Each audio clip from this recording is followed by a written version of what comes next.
Welcome to the Wyeth-Tootle Mansion, where the history of St. Joseph comes alive. Before you begin your exploration of the mansion, allow us to provide you with a brief history of our beautiful city and orient you to the historic events that helped shape our landscape. The mighty Missouri River served as passage for countless peoples over the centuries. The river's appeal began with the Native Americans who utilized its natural resources for food and transport, and eventually lured explorers such as the Corps of Discovery led by Lewis and Clark to investigate its secrets. It also came to serve as a vital landmark for fur trappers and traders like Joseph Robidoux.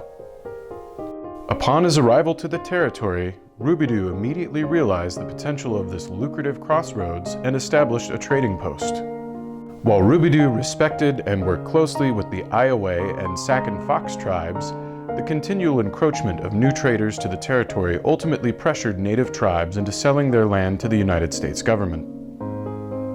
Over time, Robidoux continued to develop his trade business and increase business and travel in the area by bridging the Missouri River from east to west with a ferry boat system. It wasn't long before steamboats and keelboats floated trade goods up and down the river from St. Louis to the upper Missouri River. The incorporation of Buchanan County in 1838 led to a boom of farmers and businessmen who utilized the area's natural resources as the Native Americans had before them, creating the community that would become St. Joseph. While the Missouri River served as the crucial starting point for St. Joseph trade and travel, the westward trails quickly grew in importance in the mid-19th century. Immigrants, farmers, and fortune seekers began to travel to St. Joseph with their valuables in tow to purchase provisions for their long journey into the western frontier. The establishment of the Oregon and California trails provided trade opportunities with the developing West. Both trails utilized St. Joseph as a jumping-off point, which eventually led to competition with the Kansas City and Omaha Council Bluffs regions. From 1840 to 1850, St. Joseph's population grew from 200 to nearly 2,000 as numerous entrepreneurs made the fledgling city their home. In 1859, the east and west borders of the state were united for the first time by rail when the Hannibal and St. Joseph Railroad was completed. At that time, the new railway served as the westernmost rail line in the United States, further boosting St. Joseph's position as a thriving commercial hotspot for travelers heading west. In 1869, the Hannibal Bridge, the first bridge to cross the Missouri River, was constructed in Kansas City.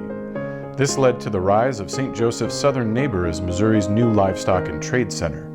The Transcontinental Railroad, also completed in 1869, opted for Council Bluffs as its eastern terminus, further impacting local commerce, as St. Joseph businesses struggled to compete with their northern and southern neighbors.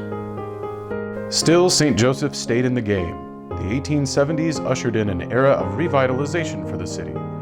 More railroads added service to St. Joseph and beyond, and the construction of a bridge across the Missouri River in St. Joseph led to more prosperity for the city. The 1880s saw the stockyards and livestock exchange form into the core of St. Joseph's economy, rivaling both Kansas City and Omaha. The city's population grew from 19,565 in 1870 to 52,324 in 1890. From its origins, St. Joseph has been a city of opportunity. Entrepreneurs from across the country planted stakes in St. Joseph and created massive trade empires, expanding the city and influencing the growth of our nation. Naturally, with the emergence of many successful entrepreneurs, came the growth of the city's now historic architecture. Two such entrepreneurs, William Wyeth and Milton Tootle, along with their families, helped to build and shape the Wyeth-Tootle Mansion into existence in the 19th century. William Wyeth, born in Harrisburg, Pennsylvania in 1832, moved with his wife, Eliza, to St. Joseph in 1859 and built an empire of wholesale hardware and saddle manufacturing. In the 1870s, a family vacation to Europe inspired the Wyeths to build a castle along the Missouri River. They hired architect Edmund Eckel to construct their Italianate-style home with Gothic influence to resemble the castles along the Rhine. Fully constructed by 1879, the castle, which you now stand in, only served as the Wyeth's home for 8 years. In 1887, the mansion was sold to Mrs. Kate Tootle, the widow of entrepreneur Milton Tootle. Milton Tootle's rise to fortune mirrored that of William Wyeth. Born in Ross County, Ohio in 1823, he eventually relocated to Savannah, Missouri. By 1849, he had taken over his mentor's business under the name Tootle and Fairley, and by the 1870s, his property came to include the Western Bank of America and the Tootle Opera House. Mr. Tootle's death in January 1887 left his wife, Kate, and later his son, Milton Jr., to manage the vast Tootle empire. After Mr. Tootle's death, Kate Tootle and her family resided in the Wyeth-Tootle mansion until 1946. During the Tootles' residency, the conservatory was expanded into the family dining room, stained glass windows were installed on the central staircase, and the rooms were themed to display the family's extensive travels. The French reception, Louis XVI, and Moorish rooms show the greatest examples of these renovations. The entire mansion was filled with artifacts from around the world, taking on the appearance of an early museum.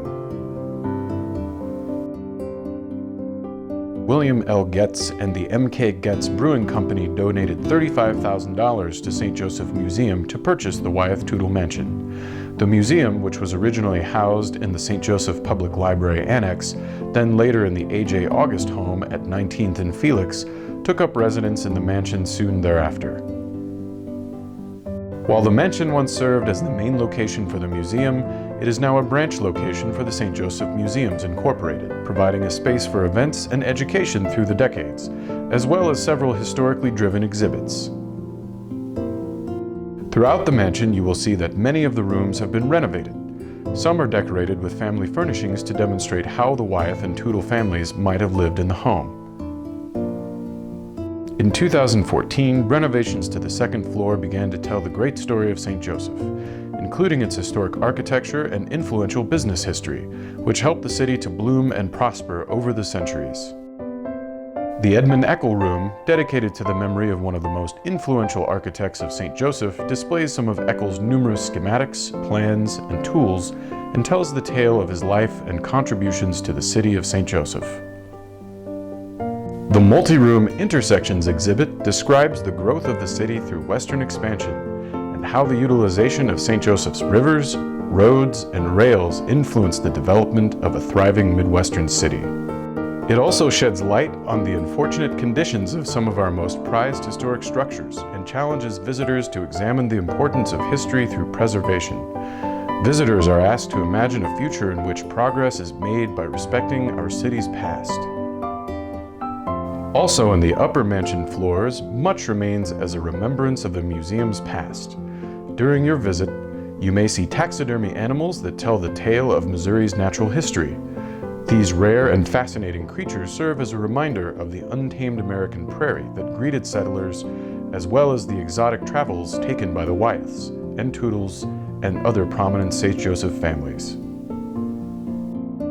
Through the successes of Robidoux, Wyeth, Tootle, Eckel, and many others, the city of St. Joseph prospered and grew, leaving behind a rich history of architectural wonders.